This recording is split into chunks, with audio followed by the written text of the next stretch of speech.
The pre-modern format and the new Teenage Mutant Ninja Turtles set are both moving card prices in the secondary market this week.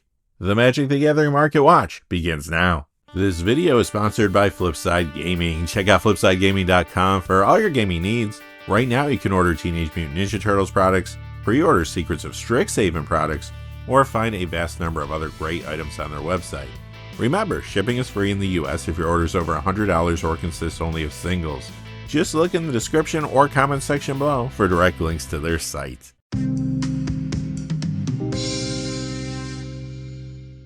Hey there, this is John from Heroes and Legends, and welcome to another edition of the Magic the Gathering Market Watch.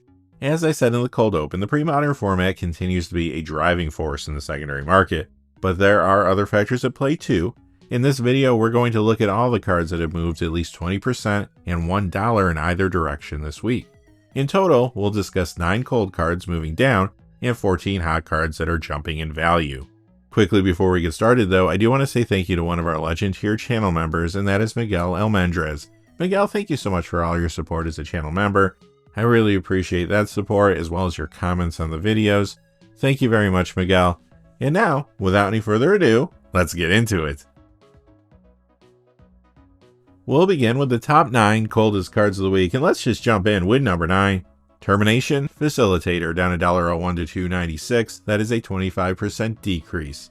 This card got a little boost recently when players were adding it to their commander builds around Kraven the Hunter from Marvel Spider-Man, but time moves on, as does the market, so Termination Facilitator slides down some this week.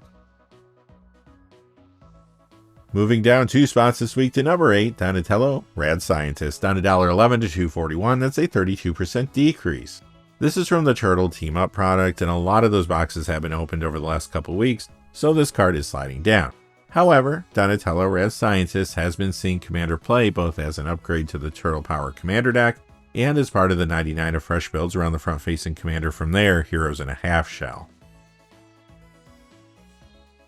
Number 7 is Canopy Tactician, down $1.21 to $3.64. That's a 25% decrease. This got a boost recently when Lorwyn Eclipse brought support for the elf creature type. Commander decks that run Canopy Tactician were seeing more play after the set came out, including ones around Lathril Blade of the Elves and Marwyn the Nurturer.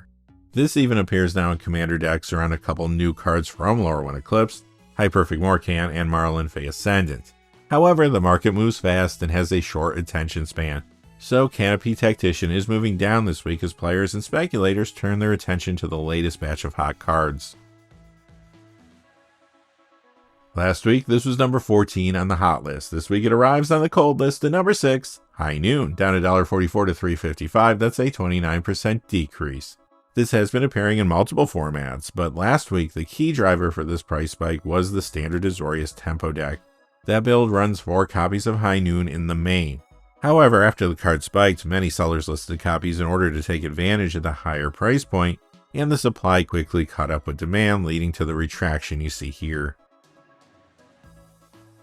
Down 2 spots this week to number 5, Splinter Aging Champion, down $1.58 to $3.42. That's a 32% decrease. This is another card from the Turtles Team Up product, which is moving down due to the vast number of copies hitting the marketplace. Splinter Aging Champion has been appearing in some commander builds though, like the ones around Don and Leo Problem Solvers and Splinter Radical Rat from the Teenage Mutant Ninja Turtles main set, for example. Moving up 1 spot this week to number 4, Leonardo Worldly Warrior, down $2.15 to $2.77. That's a 44% decrease. This is yet another card from the Turtle Team Up product. Again, it's moving down due to the number of copies hitting the marketplace currently. However, Leonardo Worldly Warrior is a good upgrade to the Turtle Power Commander deck, and I have been seeing many players using it in fresh builds around Heroes in a Half Shell from there as well. Coming in at number 3, High Fade Trickster, down $2.64 to $9.39. That's a 22% decrease. This card had been hot due to the additional commander play it was getting in builds around Firelord Azula from the Avatar of the Last Airbender set, and then it continued to heat up thanks to the fairy support which came from Lorwyn Eclipse. In fact, it's still very common to see High Fade Trickster and commander builds around Marlin Fey Ascendant from there. Now though, players and speculators are moving on to other things, resulting in the price drop you see here. Last week, this was number 3 on the hot list. This week, it's number 2 on the cold list. Chronotog, down $8.49 to $18.99. That's a 31% decrease. Last week, I mentioned that Chronotog's price spike appeared to be a result of a reserve list buyout, and that the price would come back down when copies were sold back into the marketplace. This week, some of those copies returned, resulting in the price retraction you see here. And number 1 is Cataclysm from Exodus, down $10.49 to $24.50. That's a 30% decrease. This has been seeing play in 1v1 Dual Commander, but it was its role in the Terrageddon decks found in the pre-modern format that caused this card to spike recently. Now though, more copies of Cataclysm are going up for sale, as sellers try to take advantage of its post-spike price point. Those extra copies are cutting into demand and ultimately causing this week's retraction. Alright, now it's time for the main event, the top 14 hottest cards of the week. Let's get started with number 14. Experimental Confectioner, up $1.04 to $6. That's a 21% increase. This is one of the air quotes jumpstart cards from Wilds of Eldraine found in the set booster packs. Originally they planned a jumpstart set to go along with Wilds, but then scrapped it and put some cards they designed for that product in set booster packs instead. So this is harder to find than your average Wilds of Eldraine uncommon. It has been seeing Commander play in builds around Egret Eater of All, and a few other commanders like Greta Sweet-Tooth Scourge for example. However, now many players are picking it up for their new commander decks around Pizza Face Gastromancer from Teenage Mutant Ninja Turtles. Additionally, Experimental Confectioner was mentioned in a TCG Player article this week, discussing the top 10 most expensive bulk cards, which may have brought some attention to it as well. Number 13, Lock and Load, up $1.15 to $3.31. That's a 53% increase. This is from the Outlaws of Thunder Junction Quick Draw Commander deck. Currently it sees Commander play in a few builds like the ones around Iroh Grand Lotus and Lease Hexed for example. Now though, players and speculators are grabbing copies of Lock and Load because it may be a good upgrade to one of the Secrets of Strixhaven Commander decks, assuming it's not reprinted there of course. The deck is called Prismari Artistry and it is described as a spell-slinging deck that creates elementals. Lock and Load may also be good in fresh builds around the front-facing commander from there. Rutha Mastering the Moment. Coming in at number 12, Back in Town, up $1.24 to $3.37. That's a 58% increase. This is from the Outlaws of Thunder Junction Most Wanted Commander deck. It has been seeing Commander play in a few different builds like the ones around Laughing Jasper Flint and Edward Kenway for example. Recently though, many of the Commander builds that run Back in Town got better because of several cards from Lorwyn Eclipse that gave support to typo decks. A few examples include Bloodline Bidding, Chomping Changeling, Chronicle of Victory, Gathering Stone, and Abundant Countryside. There is another reason Back in Town is jumping right now though. Many speculators are anticipating that Secrets of Strixhaven will give us more Warlocks in black like we saw in the first Strixhaven set. In fact, some think that it could be a good upgrade to the Secrets of Strixhaven Silver Quill Influence Commander deck, assuming it's not reprinted there. Back in Town may also be useful in fresh builds around the front-facing commander from there, who happens to be a Warlock, Killian Decisive Mentor. 4 weeks ago, this was number 28 on our extended hot list. 3 weeks ago it was number 18. 2 weeks ago it moved up to 13. 1 week ago it fell 3 spots to number 16. Last week it arrived on the cold list to number 13. But this week it returns to the hot list and it's number 11, Malicious Pride, of $1.41 to $8.13. That's a 21% increase. This is a card that will not leave the market watch. Furthermore, it's a Lorwyn rare that has never been reprinted, so I guess I get to use my one per video. You may know that during this time period in Magic there was a recession in the game and less packs of Lorwyn as well as some other sets were cracked. Due to the lower supply, some of these cards that haven't been reprinted, especially the rares, tend to spike when there's some attention on them. So why are people paying attention to this now? Malicious Pride has been hot because the Kithkin creature type got a nice boost in support from Lorwyn Eclipse. In fact, a lot of players have been putting this in commander builds around Brigid Clackhan's Heart / Brigandone's Mind from the recent set. Number 10 is Lord Skitter Sewer King, up $1.51 to $6.20. That's a 32% increase. Sometimes this gets a little standard sideboard play, but Commander is the format pushing Lord Skitter's price right now. This had been seeing play in several Commander builds, like the ones around Maronar and Vren the Relentless. Typically, Lord Skitter is found in Rat-centric decks, and those did get a boost recently from the Changeling support from Lorwyn Eclipse, which we discussed a few moments ago. Now though, cards from Teenage Mutant Ninja Turtles products are pushing this price as well. Many players are getting Lord Skitter for their commander builds around Rat King Verminister from the main set. Additionally, I'm seeing some adding Lord Skitter Sewer King to their 1v1 dual commander decks around Super Shredder, but really Rat King Verminister commander builds are the key driver behind the spike.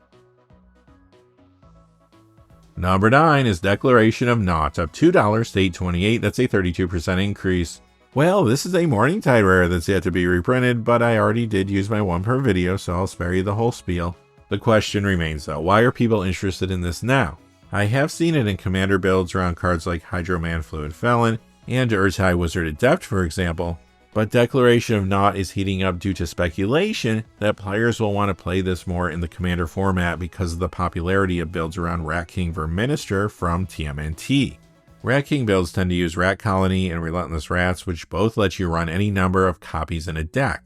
Honestly, I don't think Declaration of Naught will see much additional play, but the speculation was enough to drive the price up on an already scarce card. Coming in at number 8 is Sand Scout, up $2.84 to $5.99, that's a 90% increase. This is from the Outlaws of Thunder Junction Desert Bloom commander deck. One of the reasons this card is hot right now is because it is seeing increased legacy play in Ocelot Pride mid-range decks. Those builds recently got better with the inclusion of Hexing Squelcher from Lorwyn Eclipsed. Meanwhile, over in Commander, you see Sand Scout in several builds, like the ones around Shilgangar Sire of Famine and Yumaprop Protector from its precon, for example.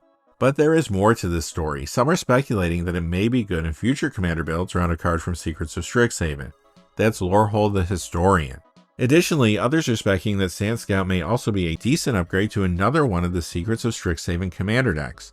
This one is called Lorehold Spirit, and it wants you to create spirit tokens by making cards leave your graveyard, and then it gives you the tools to buff those tokens. Sand Scout might be useful in fresh builds around the front facing commander from this upcoming deck too. That's Quintorius History Chaser. Number 7 is Rat Colony. The Dominaria copy is up $2.03 to $10.62, that's a 24% increase. The one from the list is up $3.95 to $12, that's a 49% increase. This has been printed in several specialty products as well, but there isn't enough sales data on the other copies to know exactly where they fall. Now, Rat Colony typically appears in rat-centric commander decks, like the ones around Maronar and Karamonix the Rat King, for example, and those decks just got a boost from a couple new TMNT cards. They are Rat King Verminister, of course, from the main set, and Rat King Pal Piper from the Turtle Power Commander deck. Like I mentioned earlier, I'm seeing Rat Colony in commander builds around Rat King Verminister, and those decks are the key driver for Rat Colony's price spike this week. Number 6, Prisoner's Dilemma, up $4.10 to $8.20, that's a 100% increase. This is from the Murders at Karlov Manor Blame Game commander deck. It currently sees a little bit of commander play. Sometimes it's in builds around Anhelo the Painter, for example. This price spike looked a little unusual though because the card jumped based on some higher than normal sales. So it could just be a fluke, but I do think there might be speculation behind these sales. Prisoner's Dilemma could be decent in commander builds around Lorehold the Historian since it is a sorcery and it has flashback, so you could still get some value out of it if you needed to discard it earlier for Lorehold's ability to draw a card. Prisoner's Dilemma's flashback ability may also make it a good upgrade to the Secrets of Strixhaven Lorehold Spirit commander deck, or it could be useful in fresh builds around Quintorius History Chaser from there. Plus, Prisoner's Dilemma could be a good upgrade to another one of the upcoming commander decks, Prismari Artistry. And I could see it in fresh builds around Rutha Mastering the Moment from there as well. Of course, if Prisoner's Dilemma is reprinted in either of those decks, it could drop dramatically. Quickly before we get to our top 5 though, just a fast reminder, this video is sponsored by Flipside Gaming. Check out FlipsideGaming.com for all your gaming needs. Right now you can order Teenage Mutant Ninja Turtles products there. You can pre-order Secrets of Strixhaven products, or find any number of other great items on their website, Magic related and otherwise. Remember, if your order is over $100 or consists only of singles, shipping will be free in the United States. And if you're looking for a direct link to their site, just check out the description or the comments section below. I do have links posted in both of those places. And now, without any further ado, let's get to the top 5. A week ago, this was number 15 on the hot list. Last week it moved up to number 7. This week it climbs 2 more spots to number 5. Plague Bearer, up $7.24 to $19.84, that's a 58% increase. This one print wonder is jumping because of the play it's been getting in the pre-modern format. Plague Bearer is a solid sideboard card found in Mono Black Midrange and other builds there.